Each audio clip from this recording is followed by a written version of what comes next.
नमस्कार दोस्तों, India time 24 में मैं हूं आपके साथ नीरज सिसोदिया।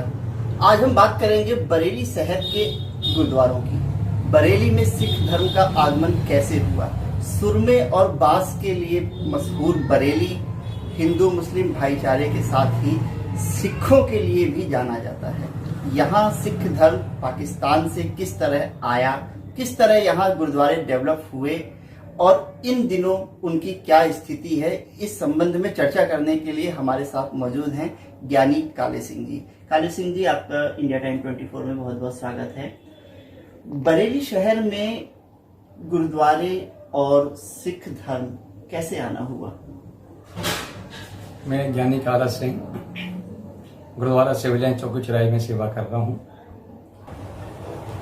सिख धर्म के बारे में जिसमें देश आज़ाद हुआ उस समय सारे परिवार जो हैं सिख हैं, पंजाबी हैं, खत्री हैं, सिंधी हैं, पाकिस्तान से आए। पाकिस्तान में आने के बाद भारत में जो अम्बाला कैंट है उसमें छावनी थी, उसमें कैंप लगा हुआ था। कैंप में कुछ दिन रहे, उसके बाद जो है हर व्यक्ति अपने परिवार को जहाँ सेट होता गया वहाँ चला गया। बरेली शहर की बात जो है, बरेली शहर में बहुत सारे लोग आए, कई परिवार आए। इसमें सिख भी हैं, सिंधी भी हैं, पंजाबी भी हैं और खत्री भी हैं। इन सब ने अपनी जगह यहाँ ली और बड़े प्यार से रहे। और जो सरकार ने मदद करी है उसका बहुत बहुत धन्यवाद है सरकार का। ऐसी उन्होंने मदद की हमारी कि हम लोगों को बहुत सहायता करी, बहुत सहयोग करा और हमको भी बहुत कृपा रही ईश्वर की। तो तन मन धन से सेवा करके अपने कारोबारों को, अपने परिवारों को उस स्तर पे ले गए। हमको यहाँ नागरिकता मिली है। मैं पहले आपको बता दूं, पंजाबी मार्केट जो है कारोबार में जो है वो पंजाबी सिखों को, उसमें चुंगी होती थी या आपका उसमें नगर निगम नहीं था, नगर पालिका थी, महानगर। हाँ, नगर पालिका थी, फिर महानगर पालिका हुई, फिर नगर निगम बना। नगर पालिका ने दुकानें अलॉट करी। मॉडल टाउन के अंदर पीले क्वार्टर है जगह, उसमें क्वार्टर दिए गए, लोगों को अलॉट करे गए। जिनकी वहाँ ज़मीनें थीं या प्लाट थे या कारोबार थे, उनको मॉडल टाउन में प्लाट दिए गए और एक रिफ्यूजी कमेटी बनाई गई। रिफ्यूजी कमेटी जब बनी तो उसके बाद सिख जो थे अपने अपने कारोबार में खड़े हुए, प्यार बड़ा आपस में सहायता करी, एक दूसरे मेल मिलाप हुआ। और फिर आखिर धार्मिक तौर पर हम लोग इस तरह हुए।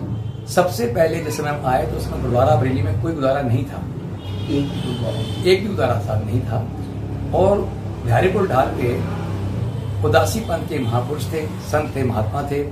उनके यहाँ गुरु ग्रंथ साहिब प्रकाश था। तो पंजाबी जो हजारे से आए हैं, रावलपिंडी से आए हैं, बनोवाल से आए हैं, हमने यहाँ के मत्था टेकना और वहाँ प्रसाद कराना, अपनी छावा अपनी बेनती करके अपना सुख मांगते रहे। सबसे पहला जो गुरुद्वारा स्थापित हुआ है वो गुरुद्वारा सुभाष नगर में श्री गुरु सिंह सभा सुभाष नगर गुरुद्वारा स्थापित हुआ। किस सन की बात है? इस सन 51 की बात है, 52 की बात है। पहला गुरुद्वारा जो बनाया सिंह सभा गुरुद्वारा सिखों की ओर से, पंजाबियों की ओर से वो स्थापित हुआ सुभाष नगर गुरुद्वारा। सेकंड गुरुद्वारा जो हुआ वो आपका कोहाड़ा पीर गुरुद्वारा जो है, एक ब्याज बिल्डिंग थी, बहुत अच्छे कारोबारी थे भैया साहब, उनके जो वहाँ पे कुछ स्थापित हुआ। फजल रहमान साहब ने जगह दी गुरुद्वारा कोहाड़ा पीर को। बहुत अच्छी बात। फजल रहमान, उनको चुन्ना के भी कहते हैं। चुन्ना मियाँ जी ने पहले मंदिर भी बनाया, फिर गुरुद्वारे को जगह दी कोहाड़ा पीर की। बहुत अच्छा गुरुद्वारा है, चौकी पीछे बना हुआ है, मेन अंदर की ओर है, शहर के अंदर गुरुद्वारा है, कोहाड़ा पीर गुरुद्वारा स्थापित हुआ। उसके बाद गुरुद्वारे जो है फिर अपना बताशा वाली गली गुरुद्वारा है, मुन्नार वाली गली में गुत्ते वाले मान गुरुद्वारा है, गुरुद्वारा संजय नगर साहब आ गया। इस तरीके से 15 गुरुद्वारे बरेली के अंदर हैं।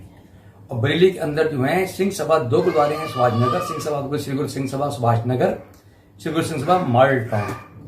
इस समय सिखों का जो है एक मेन स्थान माना जाता है बरेली शहर जी। और सिखों के साथ बढ़ के पंजाबियों ने बहुत सहयोग दिया है। जितने भी स्थान दिए हैं, एक तो हमारे मियाँ भाई ने, मुस्लिम भाई ने दी जगह दी है, वो फजल रहमान साहब ने पहले इस्लामिक स्कूल को दिया है, कब्रिस्तान भी दी है, उन्होंने चर्च को जगह भी दी है। उन्होंने मंदिर, चुन्ना मियाँ का मंदिर जो बना है उनके देन है, चुन्ना मियाँ मंदिर। और जो जगह कोहाड़ा पीर गुरुद्वारे की थी वो उनकी है। शहर में कोई भी नगर कीर्तन, कोई जुलूस, कोई मेमोरेंडम देना है, कोई प्रदर्शन करना है, कोहाड़ा पीर से आरंभ होता है शहर के अंदर और समाप्ति जो है अपना गुरुद्वारा चौकी चौराहे पे होती है। और बरेली के अंदर बड़ा भाईचारा है। गुरुद्वारा बनने से जो निशान साहब होता है, जो जिसको हम झंडा, आप झंडा कहते हो, निशान साहब लगते ही समझ लें आप हर चीज आप वहाँ अवेलेबल है। किसी को बेसहारा है, कोई गरीब है, कोई दुखी है, कोई भूखा है, उसको निशान साहब के नीचे आ जाएगा, मत्था टेकेगा, उसको हर चीज मिलती है। ये जो 15 गुरुद्वारे हैं, यहाँ लंगर दिन भर चलता रहता है कि लंगर जो है ये व्यवस्था जो है कुछ स्थानों पे है। गुरुद्वारा संजय नगर गुरुद्वारा जो है वहाँ डेरा है बाबा जी का। बैरी नंबर 2 पे जो है पीलीभीत रोड पे वहाँ लंगर 24 घंटे चलता है। उसके अलावा गुरुद्वारा मंदारो गली में गुरुद्वारा जो है वहाँ लंगर 24 घंटे चलता है। जो गुरुद्वारा बताचली गुरुद्वारा जो है वो वहाँ पे सब ओनली गरीबों का लंगर होता है, जो मांगने वाले हैं, जो गरीब दुखी हैं, लंगर है। और सिंह सभा में गुरुद्वारे में लंगर चलता है, साथ साथ कोई बाहर से व्यक्ति आता है सबके रुकने की व्यवस्था करेंगे। किसी मरीज आ रहे हैं पीलीभीत से, पुआया से, बंडा से। आज बरेली जो सिक्की का बहुत अच्छा केंद्र है और बहुत ही मिलवर्तन है।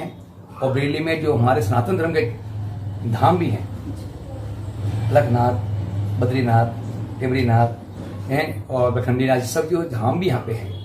और बरेली के अंदर मुस्लिम समुदाय के जो हजरत आला हजरत, उनका भी स्थान यहाँ पे बहुत जो दुनिया माना जाता है और लोग वहाँ पे आते हैं। ये तो बरेली शहर जो है बहुत शांति स्वभाव शहर है। सिखों का बड़ा प्यार है आपस में, कारोबार में बड़े अच्छे हैं। ये हमारे भारत देश की हम पे देन है, हम उसका धन्यवाद करते हैं। और सब ने एक पिछला कोविड जो आया उसमें हर एक ने मदद की है। सिख धर्म से भी हुई है। सिखों में तो पंजाबी, खत्री, सिंधी, सिख सब एक है।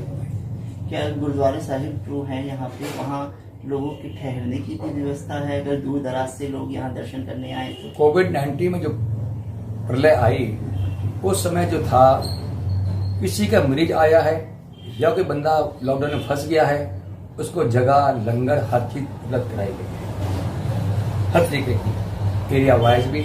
अभी बच्चों ने हमारा अभी जो कोविड आया है, सेकेंड डोज आई है, उसमें ऑक्सीजन का लंगर लगाया गया बरेली के अंदर। उसके बाद तो दूसरा आपका जो है राशन का वितरण किया गया, एम्बुलेंस का इंतजाम किया गया और मेडिसिन दी गई। और अभी सेवा लगातार जारी है। खालसा एड की ओर से फॉरेन से मशीनें आई थी, उसमें मुस्लिम को भी किया, सबकी सेवा की गई ऑक्सीजन लंगर में। और लंगर जो रोटी का जो है लंगर घर घर बांटा गया, बना करके। जो पेशेंट थे, कोई महानगर में है, कोई ग्रीन पार्क में है, परिवार नहीं है, उनको राशन देते रहे। अब जो है बच्चे जो हैं, खालसा एड के बाद एक टर्न 8 तैयार हुआ है, उसमें कम से कम 10 किलो आटा, 5 किलो चावल, पूरा राशन किट बना कर रखे हुए लेके आए। और शो भी नहीं करा हम लोग कौन है किसको देना है। एक एरिया बंदा पकड़ लिया, सारे एरिया में कौन भैया किसके परेशानी है, रात को 9 बजे जाना, चुपके दिया आना। ये सेवा होती रही है और सेवा बहुत अच्छी चल रही है। और मैं तो, मेरी पैदाश बरेली की है, मेरी एजुकेशन बरेली की है। और मेरा जो है जितनी अमन कमेटी है, पीस कमेटी है, एकता समिति है, सबसे मेरा उठना बैठना है। शासन और प्रशासन से हमारा बहुत मेल मिलाप है, बहुत मेल है आपस में। और जो भी हमारे संबंध किसी से भी हैं, हम उसको यूज़ करते हैं। कोई गरीब है, किसी को एडमिट कराना है, किसी बच्चे का एडमिशन कराना है, किसी की सहारा नहीं है, बेचारा बुजुर्ग है, बेचारा आश्रम बने हुए हैं, हर चीज़ सेवा है। जो ये गुरुद्वारा साहिब हैं यहाँ बरेली में, इनमें केवल स्थानीय लोगों का सहयोग मिल रहा है या बाहरी पंजाबी सिखों का भी सहयोग आपको मिलता है? ऐसा गुरुद्वारे की एक परंपरा ये है, जो गुरुद्वारे होते हैं ऐतिहासिक, जैसे बंगला साहब है, गोल्डन टेम्पल है, या पियाऊ है, शीशगंज गुरुद्वारा है, नानक मता साहब गुरुद्वारा है, ये ऐतिहासिक गुरुद्वारे हैं। इनमें तो पूरे वर्ल्ड का आदमी आता है, पूरी सेवा करते हैं। जो शहर के गुरुद्वारे होते हैं उनको कहीं से ऐड नहीं आती है, हम लोग आपस में करते हैं। आपस में पहले गुरुद्वारा 1 था, फिर 2 हुए, फिर 5 हुए। जैसे अभी जनकपुरी है, वासविका जो बना है हरेंद्र नगर, अब उधर जनकपुरी यहाँ बना है। अब पूरी फैमिली यहाँ की आ गई है। सवेरे अमृतल्य होता है, नित्यनेम किया जाता है, फिर कीर्तन होता है, फिर समाप्ति होती है। दिन में शादी है, कोई गमी है, वो शाम को फिर आरती होती है, फिर समाप्ति होती है। ये नियम है, ये सब लोकल वासियों के है। गरीब बेटियों की शादियों का भी कोई प्रबंध है गुरुद्वारे? हाँ, अगर कोई गरीब बेटी किसी भी धर्म की आ जाए, अगर वो हमको सेवा मिलती है, हम सब जो है एरिया वाइज कमेटी के हम हाजिर हैं सेवा के लिए। और भैया हम बड़े भाग्यशाली होंगे इस सेवा को मिलेगी। इसी तरीके की सेवा किसी की भी है, कि वृद्ध है, कि बुजुर्ग है, किसी शादी है, या किसी की गमी का कोई आता है, कोविड-19 बहुत प्रलय आई है, बहुत कुछ देखा है, बहुत कुछ देखा है कि बॉडी लोग संभाल पाए। सिख समाज के, पंजाबी समाज के लोगों ने बहुत बढ़ चढ़ के सेवा करी। 84 में जब दंगे हुए थे तो गुरुद्वारा साहिब में कोई असर पड़ा था उस समय, बरेली में कोई प्रभाव पड़ा? सन 84 के दंगों से जो बरेली में कोई असर नहीं पड़ा इसका, कि बरेली में मुस्लिम, सिख, हिंदू और क्रिश्चियन सब एक ही बराबर प्यार से रहते हैं। कोई ऐसा दंगा ही नहीं आया, ना कोई दंगा हुआ, ना किसी दुकान, कोई ऐसा कुछ असर नहीं आया, ना ही कोई मनमुटाव है और ना ही होएगा। धर्म कहता है कि प्यार करना है, प्यार से रहना है, अच्छा जीवन जीना है, अपने जीवन को सफल करना है, परिवार के जीवन सफल करना है और अपने आप को, दूसरे को भी सफल कराना है अपने जीवन को। बहुत अच्छी बात कही आपने। गुरुद्वारे पूरे देश भर में एक माध्यम है समाज सेवा का और बरेली में भी वो अपने दायित्व को बखूबी निभा रहे हैं। हम उम्मीद करते हैं कि आगे भी गुरुद्वारा साहिब की ओर से इस तरह की सेवाएं और बढ़ेंगी, जनता को इसका और लाभ मिलेगा। हमसे बात करने के लिए ज्ञानी जी आपका बहुत बहुत शुक्रिया। मेरा आपसे सबसे एक रिक्वेस्ट है, बेनती है, हम सबको एक तो कोविड-19 की जो गाइडलाइन है, जो टीकाकरण हो रहा है इस समय, जो उसको लगवाना है और गाइडलाइन को अपना पालन करना है। गुरुद्वारे के अंदर, बाहर फंक्शन में जा रहे हो, कारोबार में जा रहे हो, ड्यूटी में जा रहे हो, पूरा पालन करना है। तीसरी बात, जब सबने मिलकर के अपने शहर को पहले, जो जितने भी हैं लोग दुखी हैं, परेशान हैं, उनकी समस्या को सुनना है और हल भी करना है, तभी इंसानियत मानी जाएगी।